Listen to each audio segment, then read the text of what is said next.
एक बार की बात है कि एक राक्षस को बगुले के रूप में भिजवाया। किसको? बगुले के रूप में भिजवाया कंस ने। और वो बगुला भगवान कृष्ण को निगल गया और ग्वाल बाल सारे वन में थे। सभी देख करके क्या हो गए? भयभीत हो गए।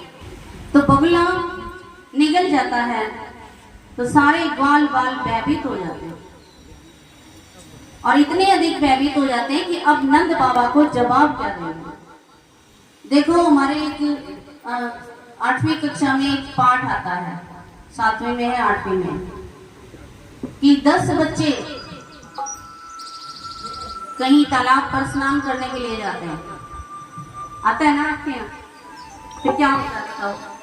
तो 10 बच्चे स्नान करने के लिए गए, क्योंकि उस पाठ का नाम है 10वां कौमसी, 10वां तुम है। और जब स्नान करके वो वापस आ रहे थे, बार बार एक दूसरे को गिन रहे थे, लेकिन खुद को नहीं गिन रहे थे।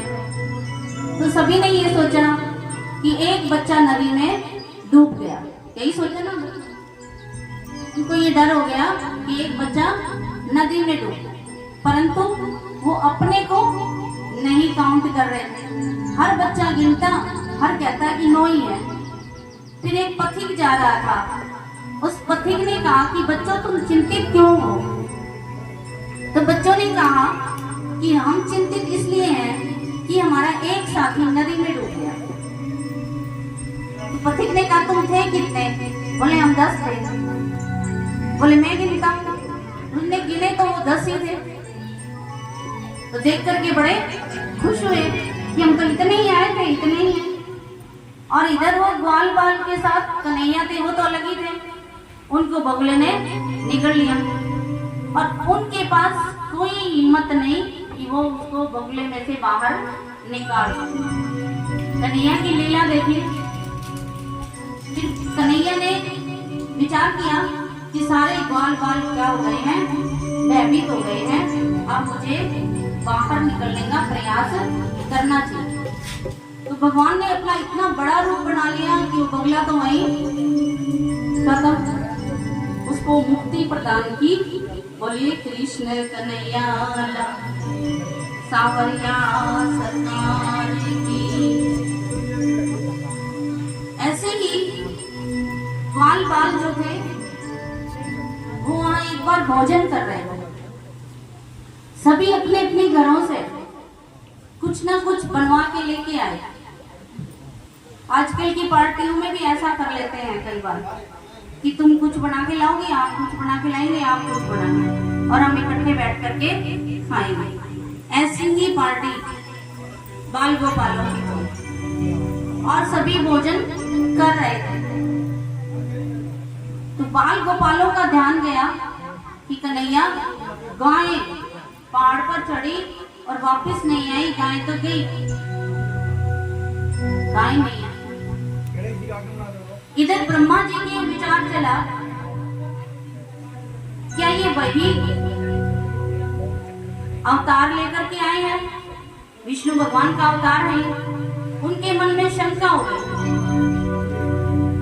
तो उन्होंने क्या किया कि सारी गायों को और बछड़ों को उठा ले गए और एक गुफा में बंद कर दिया। ब्रह्मा जी ने तो अपना काम कर दिया। ग्वाले इधर कह रहे हैं कि कन्हैया गाय देखो, गाय भाग गई।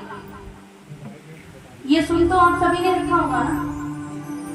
किस किसने सुन रखा है? आप खड़े कर दो बच्चों की तरह पूरे बात में। हाँ, तो कहा कि गाय और बछड़े नहीं है। कन्हैया एक और हाथ में है और उधर जाते हैं और सारे बाल गोपालों को कहते हैं कि तुम भोजन करो, मैं भी आया, अभी लेके आता हूँ। और वहां जाते हैं तो न गाय है न बछड़े। अब किसको लेके जाए? और फिर ध्यान लगा के देखा तो ये तो ब्रह्मा जी की चालाकी है। खुद ही गाय और इतने बछड़े बढ़ गए। बोलिए कृष्ण कन्हैया लाल। उतनी गाय वैसी रंग रूप की, उतनी उम्र की, उतने ही बछड़े उतनी ही उम्र के, और गोर आदमी है। और इधर आए तो ग्वाले नहीं है। इधर से ये ब्रह्मा जी ने सारे ग्वालों को उठा लिया और ये सोच करके कहां से तो इतनी गाय लाएगा, कहां से इतने बछड़े लाएगा और कहां से ये इतने ग्वाल बाल लाएगा। देखते हैं आज परीक्षा लेंगे। ऐसी परीक्षा भगवान किसी की ना ले। तो अब इधर आए तो ग्वाले नहीं है, तो भगवान ने ग्वालों का रूप भी खुद ही धारण किया। बोलिए कृष्ण कन्हैया लाल, सांवरिया सरकार। अब आप देखिए कि ग्वाल बाल के रूप में, बछड़े और गाय के रूप में वृंदावन की तरफ अब कौन आ रहा है? आप बताएंगे कौन आ रहे हैं? अब स्वयं भगवान कृष्ण चले आ रहे हैं।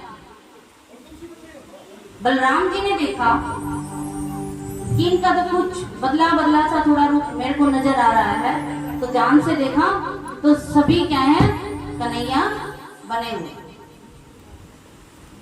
सारा कन्हैया का रूप, यानी कन्हैया में हो गया सब कुछ। तो बलराम जी, केवल बलराम जी की समझ में सारी बात आई थी और किसी के इतनी बातें समझ में नहीं आई। बोलिए कृष्ण कन्हैया लाल, सांवरिया सरकार की। अब वही गाय कृष्ण रूप में है, वही बछड़े कृष्ण में है, और कितने भी गोप आए थे हर घर में कन्हैया का रूप चला गया, क्योंकि ये इन्होंने अपनी पूर्व भक्ति में ये मांगा था। जो देवी देवता गाय बन के आए थे, चला ना, जो देवी देवता गाय के रूप में आए थे वो भी कृष्ण में, और जो बछड़े बने थे दूध पिला रहे हैं वो भी भगवान कृष्ण को। कितने ही गोप थे जो अपने घरों में गए हैं, तो उनके माता पिता को जो आनंद मिला वो भी भगवान ने खुद ही दिया। तो इस तरह ग्वाल बाल, गाय और बछड़ों के रूप में भगवान ने स्वयं ही लीलाएं की हैं। तो इस लीला के लिए भगवान को हम पुनः नमन करते हैं। ये कथाएं हमें भक्ति प्रदान करने वाली कथाएं हैं। इन कथाओं को जितना पढ़ा जाएगा, जितना सुना जाएगा, उतनी भगवान के प्रति हमारी भक्ति बढ़ेगी। भक्ति रस को बढ़ाने के लिए भगवान ने ये लीलाएं की हैं। बोलिए श्रीमन नारायण नारायण नारायण, श्रीमन नारायण नारायण।